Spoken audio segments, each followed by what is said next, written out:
Today we will take a measure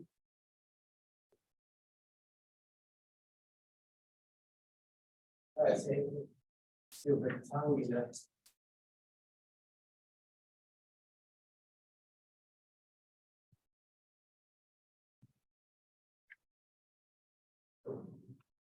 To polar coordinates. So the fundamental thing that you have to remember from last time, rectangular coordinates, we call it rectangular because if you look at graph paper, we have tiny little squares. Squares are simply a special case of rectangles, length equals width. Polar coordinates, on the other hand, instead of squares, you have concentric circles. Last time I drew really bad, so this is the next point. So, in the rectangular system, if you have a point P, we have an x coordinate and a y coordinate. That simply means the number of units that you travel along the x-axis, number of units you travel along or measure along the y-axis.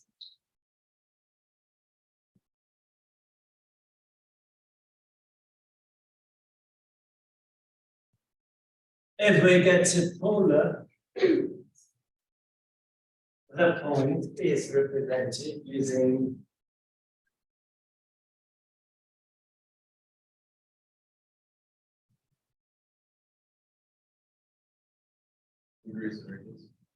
radius and degree.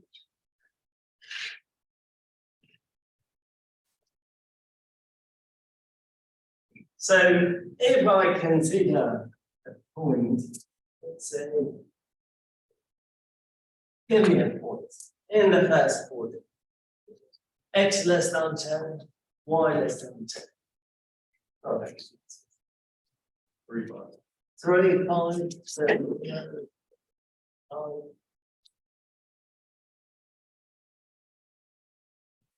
Hypothetically. Now, if I want to represent this point in polar coordinates,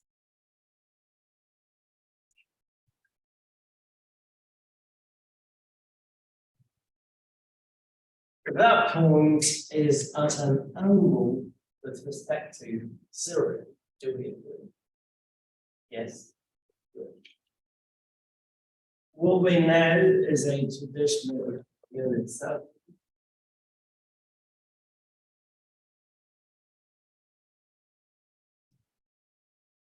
It's really hard.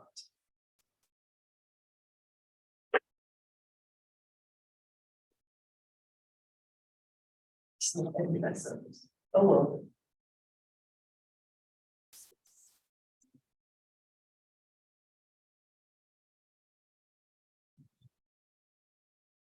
Slightly.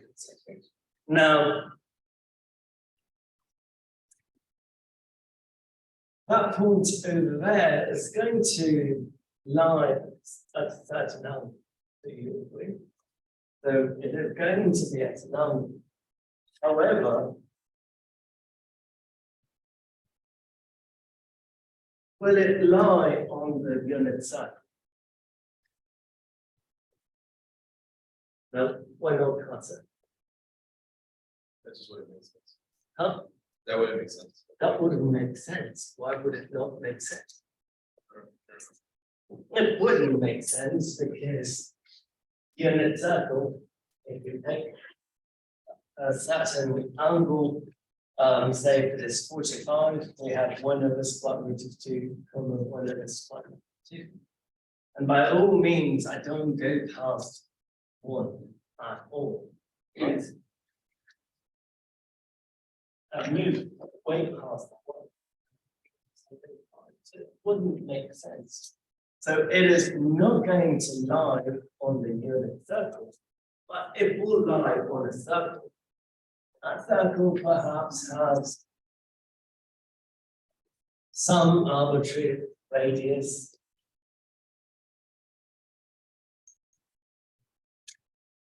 Oh, the angle is going to be the same, but it is going to lie on a different circle other than the unit circle.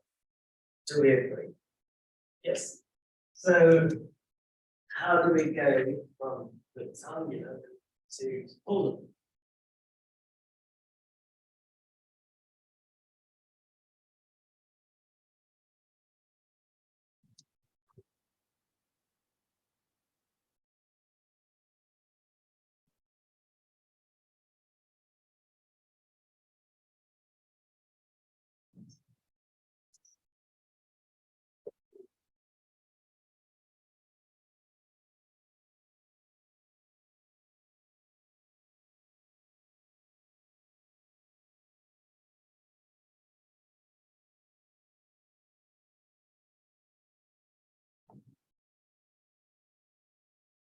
We know we can write x and y for a unit circle using cosine theta and sine theta. What does x equal to? Sine or cosine? Cosine theta, y with sine theta. And we simply have cosine theta and sine theta because the radius of the circle is 1. If I want to generalize it to any circle,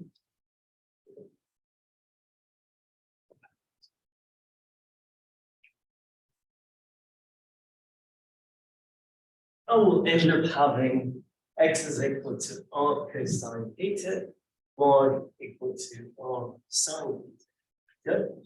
Now we want to find r and theta, those two, and that would represent what we have in the polar coordinate system. So how do we get there? Well, going to start with x squared plus y squared. Well, x squared plus y squared is r cosine theta squared plus r sine theta squared.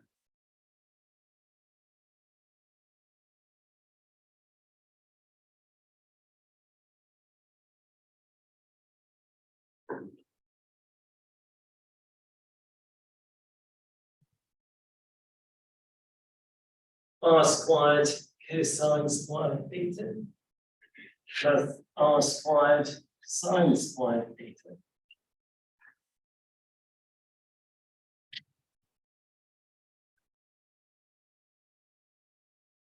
Okay, back to this. I replace x by r cosine theta, y by r sine theta. I'm squaring it. R squared cosine squared theta, r squared sine squared theta. What do we have in common? R squared.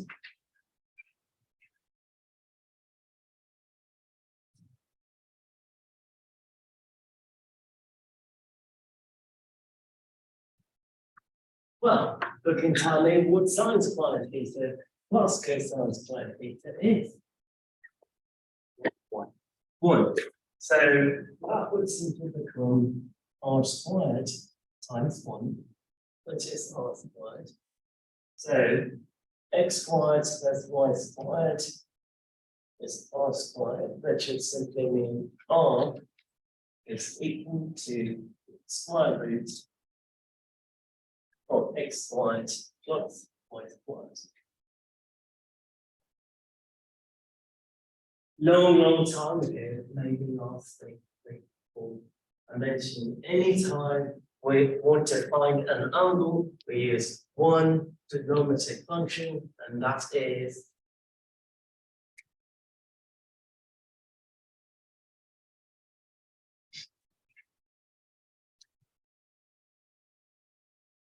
something you would get when you spend too much time in the sun. Yeah. Tangent, right? So if you go back and look at the notes,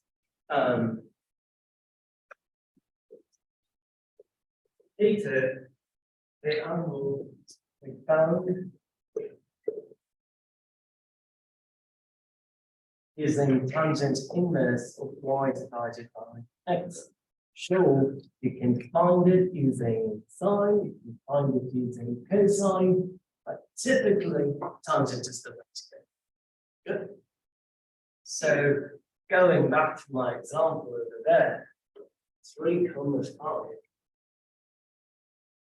I want to find the corresponding value of r, the corresponding value of theta.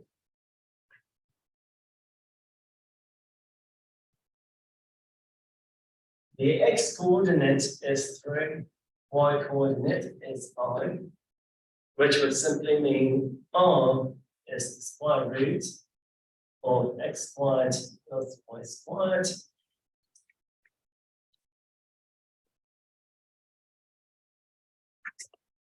Three squared plus 5 squared.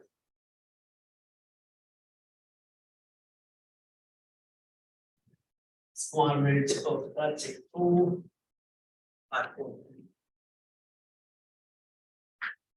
Exactly. Let's use one more. Yes. 5.83. So it's 5.83. Good. So that is the radius. The next is we want to find it. You have a calculator. So we want to find tangent inverse for y is 5, x is 3, 5 divided by 3. Sure, you're going to get a number over 1, perfectly fine. Sine and cosine cannot exceed 1 or go below -1. However, the range of tangent is from negative infinity all the way up to positive infinity. So if you use your calculator, what do we get?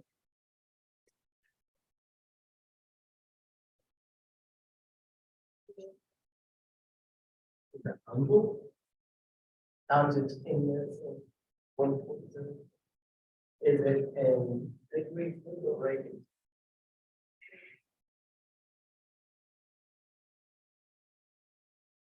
So 1.03 radians. In that text, please.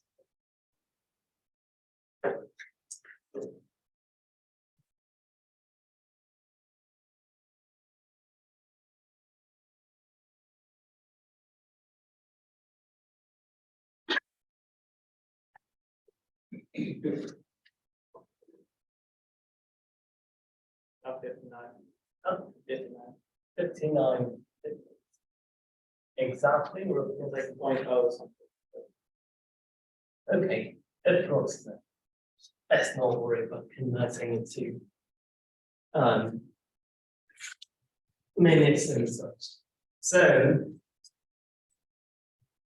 theta is 59 degrees.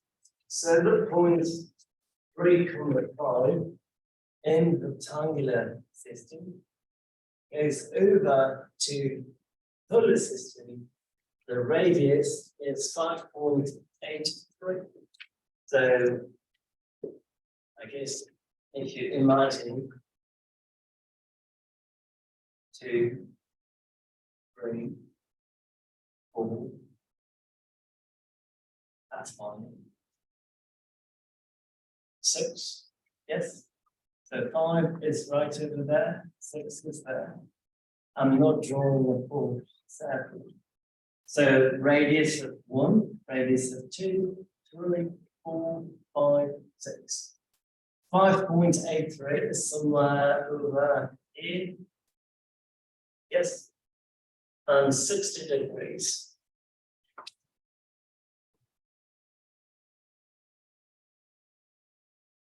That's not 60, is it? Is it?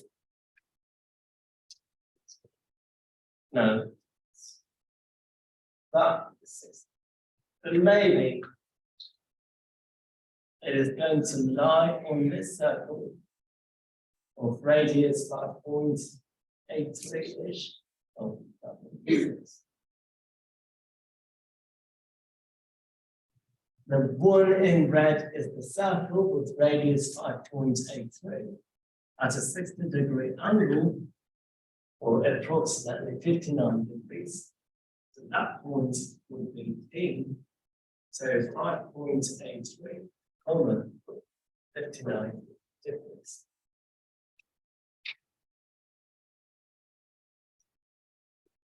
Good. So in radians, it is 1.03. Sure, we can write in terms of pi. You just have to work backwards, multiply 59 by pi over 180. Just divide 59 by 180 and keep pi as is and tell me what you get. 1/3 approximately.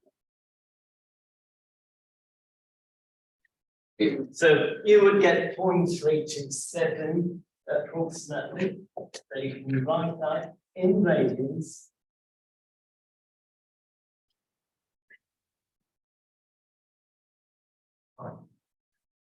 Good.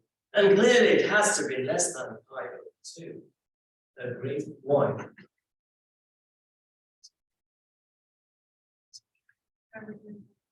Pi over 2 is you are correct. Yes. And the point is then first quadrant. The point is in first quadrant, so whatever angle that you have has to be between 0 and 90 degrees.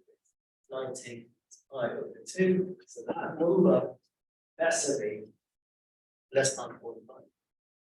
Good. So do we see how I can meditate the point here and put it in for the system? Good.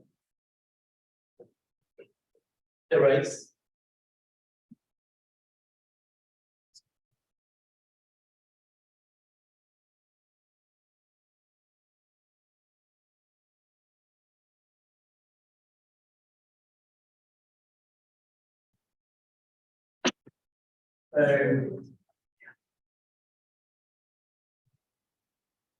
I want you to convert these 2 points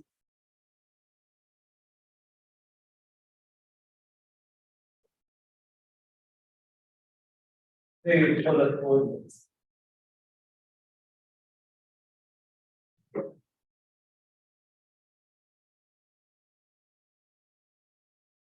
They are in the rectangular system. So xy, xy, we are going to convert it to polar of the same process. You know how to find r, you know how to find theta, all you have to do is put it in the filter and you get the answer.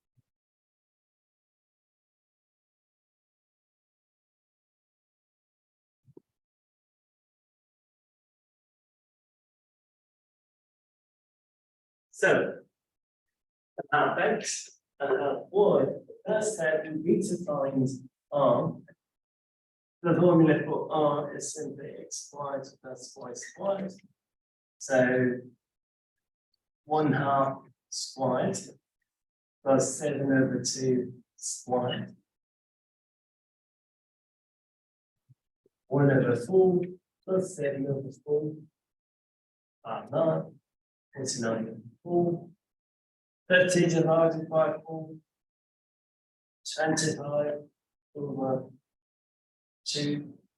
Then you take the square root. 3.54. How much? 3.54. 3.54. So the circle where the point is going to lie is the circle which radius 3.54. To find the angle, we simply do tangent inverse of y divided by x, which would be tangent inverse 7/2 over 1/2. You get tangent inverse of 7, which is 81.87 degrees. And if you want to convert it to radians, it is always better to leave it in terms of pi when it comes to polar coordinates. Because when we graph, you go in terms of pi. So 0, pi over 2, pi and 2 pi, or you put it in degrees. So it's best to have it in terms of pi. So you can multiply 81.87 degrees times pi over 180. Leave pi as is. Simply divide 81.87 by 180.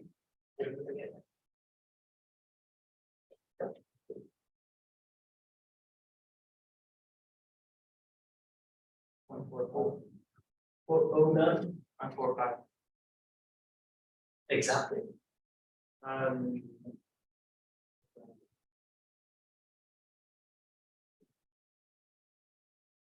Good. So the point 1/2, 7 over 2 will correspond to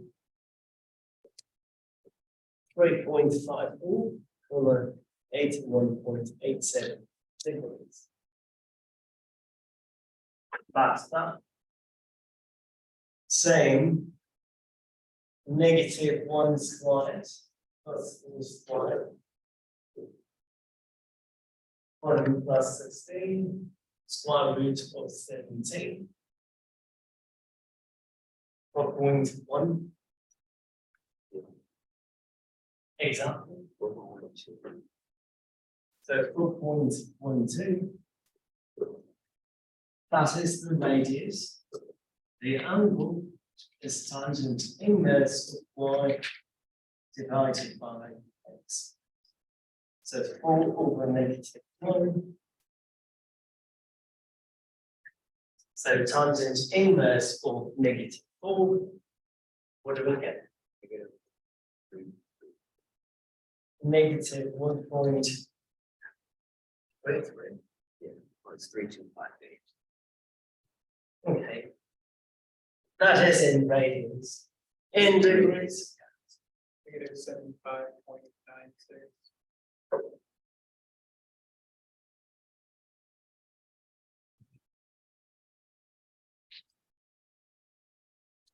-75.96. Well, which quadrant would this not? First, second, third, fourth. Why fourth? Because it's negative, it's going backwards, and it's not greater than 90, so. So if you go back to what we did a long time ago, in terms of angles, start at an initial side, and if you go in anti-clockwise direction, the angle is positive. But if you go in clockwise direction, the angle is negative. So in this case, you get a negative angle. So 0, -75, probably over there. If you want to write it as a positive angle, what should you do? 360. 360 minus. Oh, I see what you're saying. Go ahead. 360 minus 75.96. So you're just adding 360. You know. So what do we get? 284.04.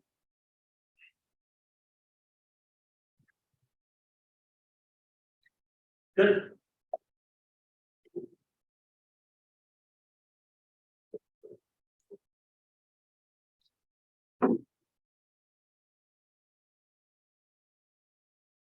Now, one thing that we've got to keep in mind when we go to polar system is you can have a point R, theta, and it can represent two different points, technically speaking. What do I mean by that? In the rectangular system, if I pick the point 3,5, it is 3,5, uniquely determined. Do you agree? But when it comes to polar system, erase.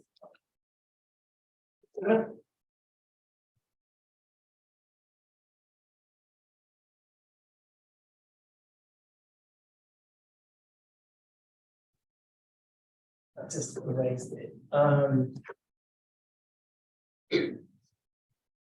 Part A problem. Radius was 4.20. 3.54. 3.54. The angle was 81.87 degrees. In radians, we have 3.54 and 0.327.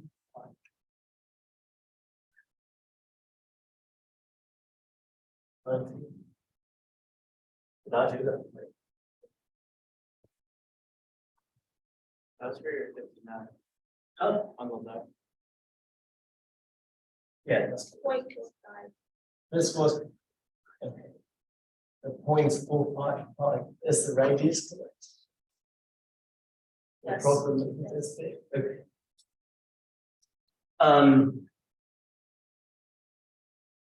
Suppose I have R common theta, which is 3.54 plus 0.455. I'm going to argue that this point that I have in rectangular system that connected to point system. This would be equivalent to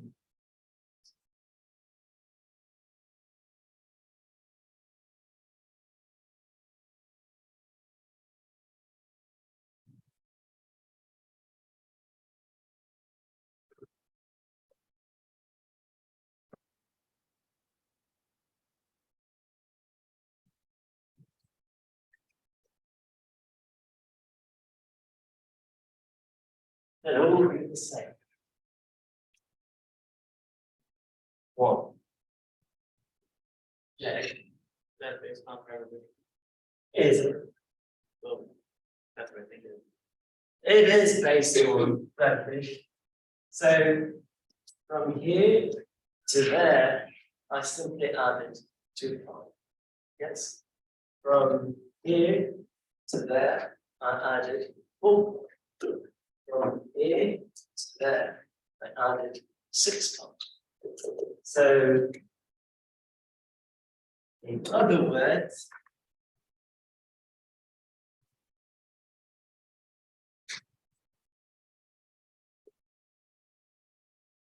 a total of 4 pi, total of 6 pi. Well, we know something about 2 pi. If you go one full circle, come back to the same point, you completed one revolution. Here, how many revolutions did you complete? From here to there? From here to there.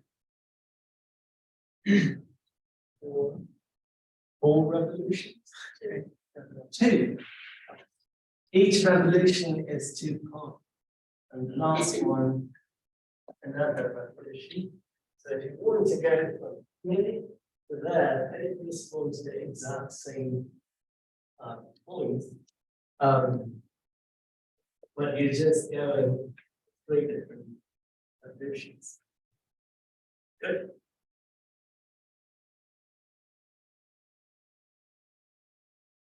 Great. Is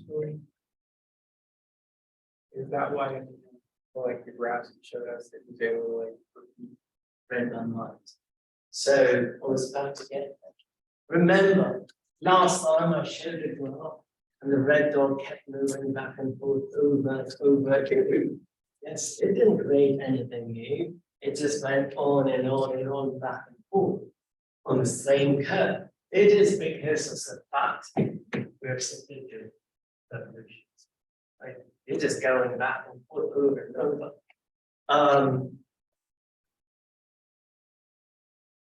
Instead of completing one full revolution, let's just say I got lazy and I just completed half a revolution. Why would I end up?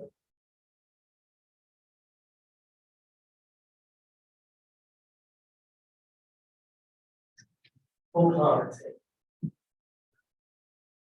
I'm going to draw over here, but this is an analysis. So 0, 90, or pi over 2, 180 degrees or pi, 270 degrees or 3 pi. I'll pick a simple point.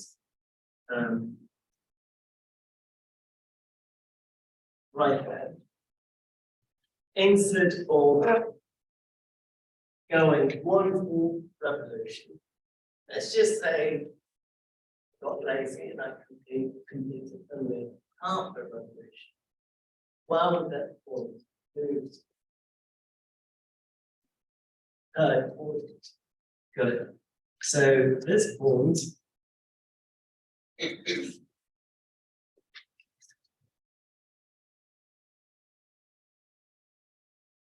going to come and follow the green.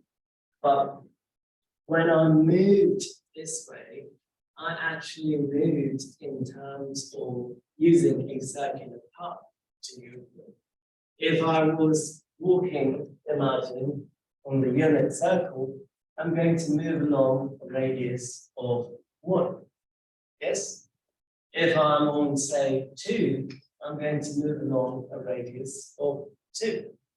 So if I start in the first quadrant, I'm looking at positive radius. If I'm in the fourth quadrant, I'm looking at positive radius. But if I end up in the second or the third, I end up having negative radius. Yes. Even though radius cannot be negative, all we are trying to show is I'm going to lie over there. Good. So if I start the first quadrant, I complete half a revolution. Which quadrant will I end up? Third. If I started in the fourth quadrant and I completed half a revolution, where would I end up? Where would I end up? Second.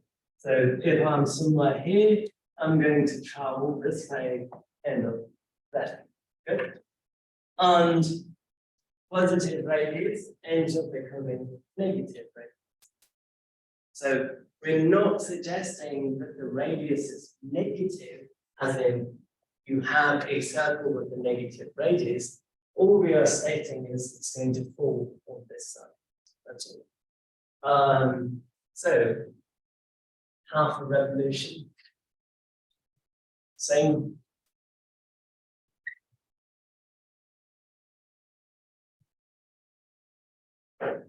Moving to the negative side, I'm just going to add half a revolution, which should simply be pi. So 1.45 pi. You complete one full revolution, which is 2 pi. And then half of the next revolution would be simply pi. 2 pi plus pi is 3 pi. So if you add 3 pi to it,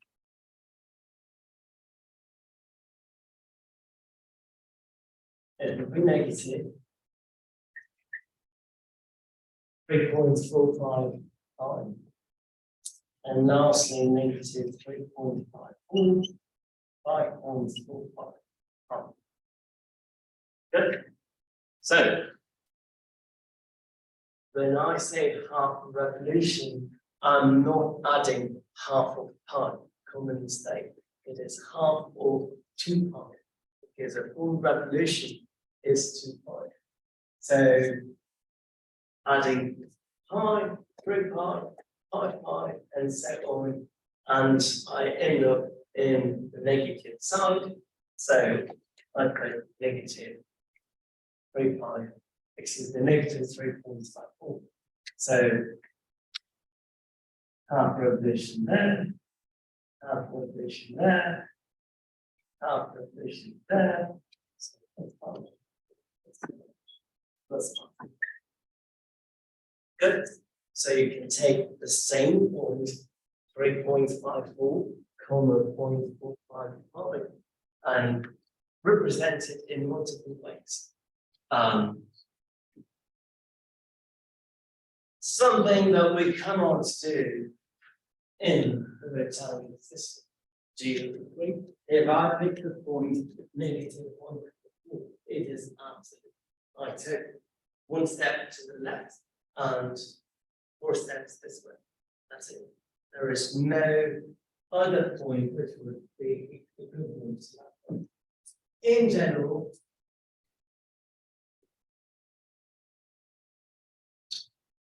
if n is any integer, it'd be 1, 2, 3, 4. Dot, dot, dot. As long as it's an integer, we have 5. The points are collocated in the polar system would be equivalent to r in theta plus 2 and r.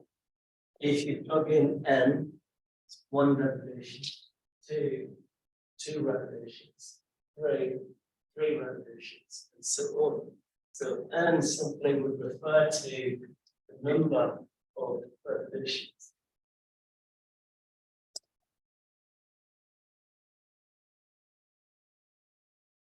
Should I do it?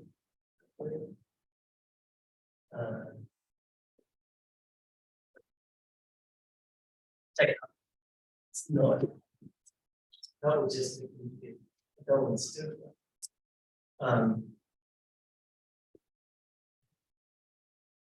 That 2n is going to determine how many revolutions you are making. The reason why I erased it because when I write the other case, negative r theta, it will get confusing. If I had to specify in terms of number of revolutions. So the same r theta would correspond to a negative r. And I simply added pi, 3 pi, 5 pi, 7 pi, and so on.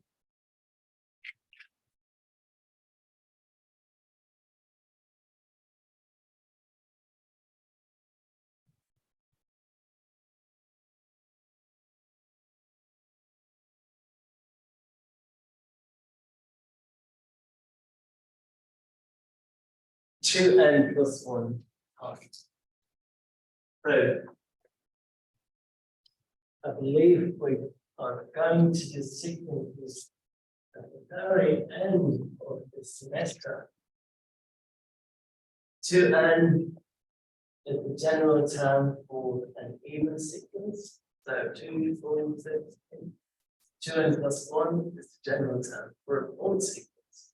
If you change n, you would go from 3, 7, 9, and so forth. If you plug it. Good. I guess I can start at 0. That's good. Clear? So if you go 1 full revolution, the radius will still be the same. Then you come back to where you started. But if you did half a revolution, you just go to the opposite order. Good. So for the coordinates, if you pick a point, that point can be represented in terms of multiple. But in for the coordinates,